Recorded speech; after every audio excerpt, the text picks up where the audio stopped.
visit for a while. We've been anxious for you to come. I'm delighted you're here. And, you know, even the cherry blossom bloomed early in anticipation. Well, they did, by the way. They really did. And all of us, as you all know, those blossoms are the first sign of spring has arrived. And they remind us that we can begin anew every year. And tomorrow can be a better day than today. It's a symbol of both our countries, what both our countries hold dear, new beginnings. So thank you again for being here. And a few days after my inauguration over 3 years ago, I received a big, shiny blue and red envelope covered with stickers on the envelope. It was a big envelope, and it was full of letters from elementary school teacher in Japan who compiled them from her students. She teaches children who stutter, like I did as a child. And she wanted me to know that when she told them, her class, about that I had a similar liability at the time, the kids lit up smiling, and they said, "We're the same. We're the same." Well, we are the same, Japan and the United States. We may be divided by distance, but generations after generation, we've been brought together, the same hopes, the same values, the same commitment to democracy and freedom and to dignity for all. And today, without question, our alliance is literally stronger than it has ever been. This was both not inevitable, but it was also, the fact is that both the Prime Minister and I came of age as our countries were, as they came together. We both remember the choices that were made to forge a friendship that were once only a devastating fight that existed before. We both remember that hard work, what it has done to find healing and where there was once such hardship.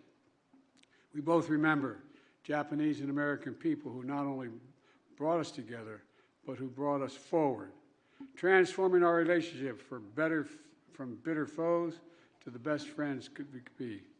Tonight, we pledge to keep going.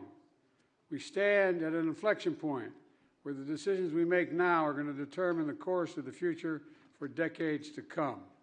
A future that the kids of our two families and children and all of our two countries remember. But I also know that Japan and the United States stand together, and everyone should know that as well. Committed to each other and committed to building a future worthy of the highest hopes of our predecessors and our people have dreamed of.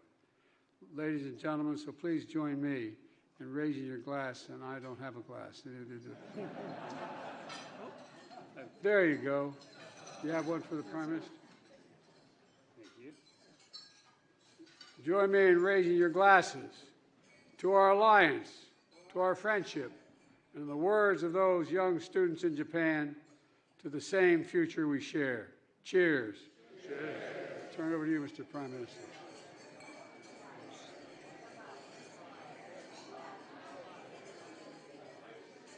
Thank you. Mr. Prime Minister, thank you.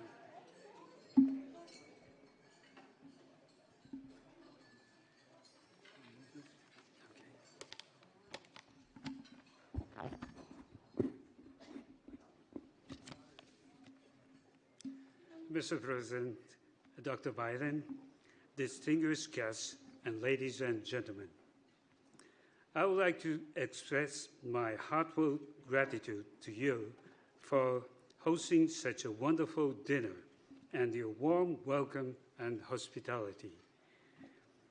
Before I came here, my protocol staff told me that no one had ever complained that my speech was too short. This is probably good advice, so I'll keep my speech short. First and foremost, to be honest, my breath is taken and I'm speechless in front of such a huge number of prominent American and Japanese guests. My wife, Yuko, also left breathless, just told me that it was hard to tell who the guest of honor is. So I was relieved when I was shown the seat right next to the president. Last year, President Biden and Dr. Biden visited my hometown of Hiroshima to attend the G7 summit meeting. It is a little-known fact that the largest number of Japanese immigrants to the United States came from Hiroshima.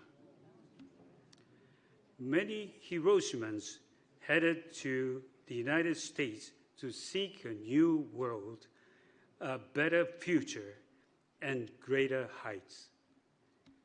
Mr. President, I know that the late Senator Daniel Inoue was a good friend of yours. His mother was also from Hiroshima. Looking back at the long history of Japan and the United States, our predecessors have carved out the path in various fields such as business, academia, art, and sports, traveling back and forth between the two countries. The Pacific Ocean does not separate Japan and the United States. Rather, it unites us. These were the words that President Kennedy sent to Prime Minister Ikeda, also hailing from Hiroshima, at the state luncheon held at the White House about 60 years ago. I like this line. I use it so many times that my staff tried deleting it whenever this phrase appeared on speech drafts. However, there is nothing that expresses our relationship as visibly as this. And never have these words been more relevant than today. Japan and the United States are united than ever before.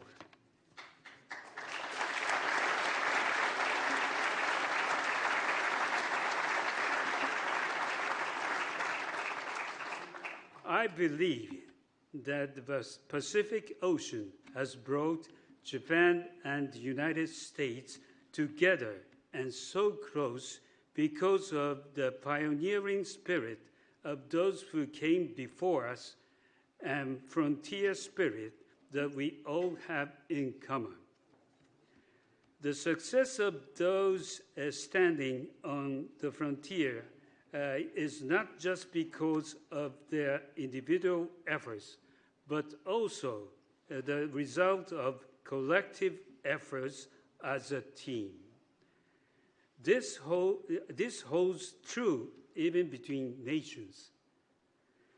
Our joint efforts are variable and indispensable for our bright future and for the peace and stability of the world.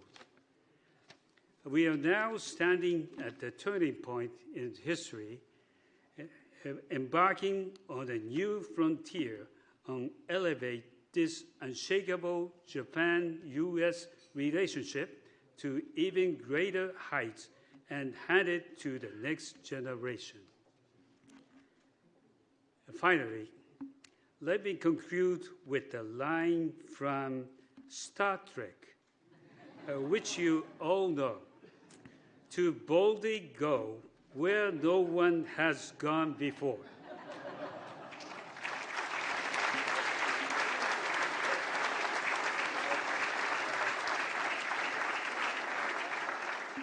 By the way, George Takei, who played Hikaru Suru, the helmsman of the USS Enterprise, also has roots in Hiroshima.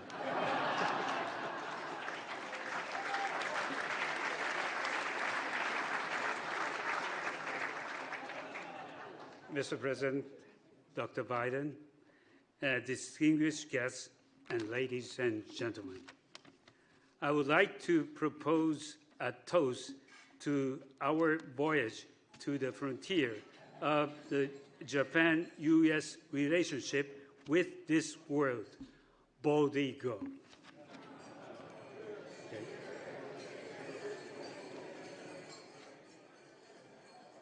Then boldly go. Cheers.